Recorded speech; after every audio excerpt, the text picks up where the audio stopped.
पिठोरी अमावस्या कहाणी. आटपाट नगर होतं. तिथे एक गरीब ब्राह्मण राहत होता. त्याच्या घरी श्रावणातल्या अवसेच्या दिवशी वडिलांचे श्राद्ध असे. इकडे दरवर्षी काय होईल, ज्या दिवशी श्राद्ध त्या दिवशी सकाळपासून त्याच्या सुनेचे पोट दुखू लागे व ब्राह्मण जेवायला बसण्याच्या वेळेस बाळंत होऊन पोर मरून जाईल. असं झालं म्हणजे ब्राह्मण तसेच उपाशी जात. असे 6 वर्ष झाले. 7व्या वर्षीही तसंच झालं. तेव्हा सासरा रागावला. ते मेलेलं पोर तिच्या ओटीत घातले, तिला रानात हाकलून लावलं. पुढे जाता जाता ती एका मोठ्या अरण्यात गेली.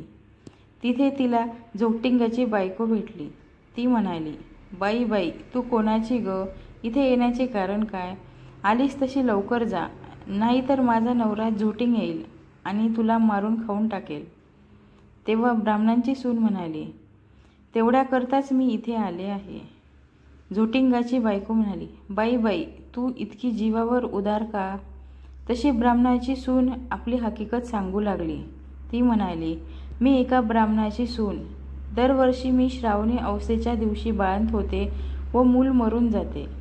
त्याच दिवशी आमच्या घरी माझ्या आजी सासऱ्याचे श्राद्ध असे. माझे असे झालं म्हणजे श्राद्धास आलेले ब्राह्मण उपाशी जात. अशी 6 बाळंतपण माझी झाली. 7व्या खेपेला सुद्धा असंच झालं. तेव्हा मामांजी माझा राग आला. ते मला म्हणाले, माझा बाप तुझ्या बाळंतपणामुळे 7 वर्ष उपाशी राहिला, तर तू घरातून चालती हो. असं म्हणून हे मेलेलं मूल माझ्या ओटीत घातलं आणि मला हाकलून दिलं. नंतर मी इथे आले. आता जगून तरी काय करायचे आहे, असं म्हणून रडू लागली. तशी झोटिंगाची बायको तिला म्हणाली, बाई, तू भिवू नकोस, घाबरू नकोस. अशीच थोडं पुढं जा. इथे तुला एक शिवलिंग दृष्टीस पडेल. बेलाचं झाड लागेल. तिथे एका झाडावर बसून राहा. रात्री नागकन्या देवकन्या 7 अप्सराबरोबर येऊन तिथे पूजेला येतील. पूजा झाल्यावर खीरपुरीचा नैवेद्य दाखवतील आणि अतिथी कोण आहे म्हणून विचारतील. असे झाल्यावर मी आहे म्हणून म्हण. त्या तुला म्हणतील कोण, कुठची म्हणून चौकशी करतील. तेव्हा तू सगळी हकीकत त्यांना सांग. ब्राह्मणाच्या सुनेनं बरं म्हटलं. तिथून उठली, पुढे गेली. तो एक बेलाचं झाड पाहिलं. तिथेच उभी राहिली. इकडे तिकडे पाहू लागली. तो जवळ एक शिवलिंग दृष्टीस पडले. तशी ती शेजारच्या झाडावर बसून राहिली. इतक्यात रात्र झाली. तशी नागकन्या देवकन्या आणि 7 अप्सरांच्या स्वाऱ्यासुद्धा आल्या. त्यांनी शिवलिंगाची पूजा केली, नैवेद्य दाखवला आणि अतिथी कोण आहे म्हणून विचारलं. त्याचबरोबर ती खाली उतरली. मी आहे म्हणून म्हणाली. तेव्हा सगळ्यांनी मागे पाहिलं. त्यांना आश्चर्य वाटलं. तिची कोण, कुठली म्हणून चौकशी केली. तिने सर्व हकीकत सांगितली.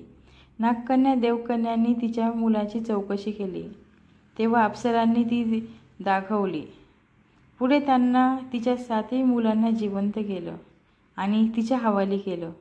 पुढे तिला हे व्रत सांगितलं. 64 योगिनींची पूजा करायला सांगितलं आणि मृत्यूलोकी हे व्रत प्रगट करायला सांगितलं. तशी तिने ते विचारलं, याने काय होतं? अप्सरांनी सांगितलं, हे व्रत केलं म्हणजे मूलबाळ दगावत नाही, सुख समाधानात राहतात. पुढे ती त्यांना नमस्कार करून निघाली. ती आपल्या गावात आली. लोकांनी तिला पाहिलं. ब्राह्मणाला जाऊन सांगितलं, भटजी भटजी, तुमची सून घरी येत आहे.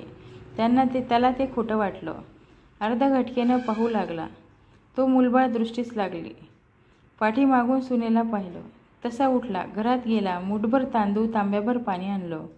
तांदूळ सुनेवरून आणि मुलांवरून ओवाळून टाकून दिले. हातपाय धुवून घरात आला. सर्व हकीकत विचारली. तिने सारी सांगितली. पुढे सर्वांना आनंद झाला आणि मुलांबाळांसोबत सुखाने ती नांदू लागली. ही 60 उत्तराची कहाणी 5 उत्तरी सुफळ संपूर्ण